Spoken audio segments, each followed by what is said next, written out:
চ্যানেলের দর্শকদের স্বাগতম। পানির স্রোত না থাকলেও নাম সাগর। 400 বছর পুরনো, তৎকালীন রাজাদের খনন করা এই সাগর।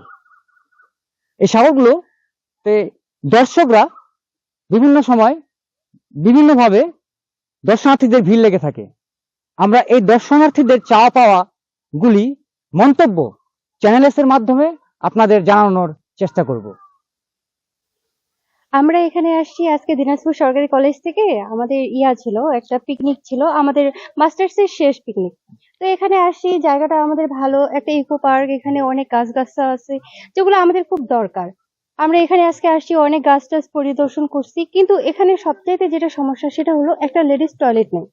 এই যে এতগুলা মেয়ে দূর দূরান্ত থেকে আসতেছে, যেমন আমরা আজকে আসছি, অনেক বান্ধবী আছে বাচ্চা কাচ্চা নিয়ে আসছে, এটা কিন্তু অনেক সমস্যা হচ্ছে। তার উপর এখানে আবার এই যে দেখেন, জল কিনে নিয়ে খাইতে হচ্ছে, কারণ এখানে একটা ভালো টিউবওয়েল নেই। যদি টিউবওয়েল থাকতো তাহলে অনেক উপকার হতো এটা। আমাদের এই যে দিনাজপুরের একটা ঐতিহ্যবাহী জায়গা রাজবাড়ী, এই রাজবাড়ির এটা হচ্ছে আমাদের সুখসাগর। এই সুখসাগরের মধ্যে বিভিন্ন ধরনের মানুষ, বিভিন্ন পর্যটক আসে বিভিন্ন জায়গা থেকে। তারা তো জানে না আশেপাশের আসলে প্রসাবখানা কোথায়। তারপরে আপনার এখানে বাচ্চাদের যদি সমস্যা হয়, বিশেষ করে মহিলাদের যদি সমস্যা হয়, তো তারা কোথায় পায়খানা করবে, কি অবস্থা না অবস্থা। আসলে প্রাকৃতিক ভাবে কিন্তু অনেক কিছু জঙ্গল ছিল, বিভিন্ন ভাবে কিন্তু মানুষ সময় কাটাতে পারতো, কিন্তু এখন তো সেসব নাই।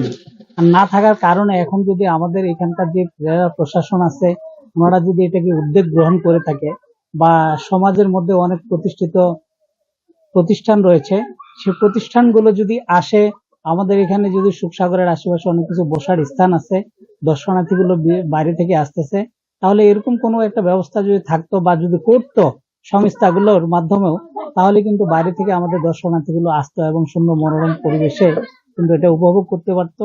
আসলে এটা একটা অভয়ারণ্য, ইকো পার্ক হিসেবে নাকি এটা ঘোষণা করা হয়েছে। এখন যদি পাখি যদি না আসে তাহলে এটা কিসের অভয়ারণ্য হবে? কারণ পাখিরা নাকি এই গাছের ফলগুলো খেতে পারে না, ওদের জন্য এটা ক্ষতিকর। তারপরে আমাদের দেখতেছি যে হচ্ছে এখানে মেয়েদের জন্য কমন রুম নাই, বা মানে একটা যে ফেসিলিটিটা দরকার ওয়াশরুম, এটা নাই এখানে। এটা থাকলে ভালো হতো।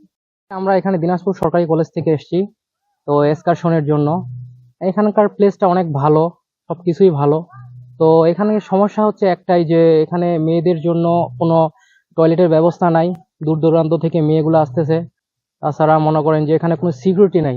একটা সিকিউরিটির ব্যবস্থা থাকলে খুব ভালো হইতো। তারপর পানির একটা সমস্যা আছে, পানি কিনে খাওয়ার লাগতেছে।